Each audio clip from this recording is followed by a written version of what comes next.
కాస్త లోక జ్ఞానం పొందడానికి చదువు.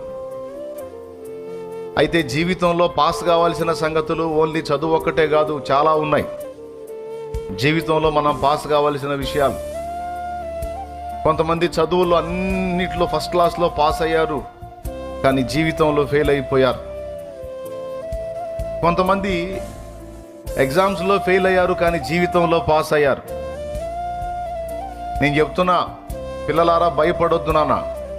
ఆడపిల్లలు మగపిల్లలు అందరికీ చెప్తున్నా, పాస్ అయిన వాళ్ళు పొంగొద్దు, ఫెయిల్ అయిన వాళ్ళు ఫీల్ అవ్వద్దు, కృంగిపోవద్దు.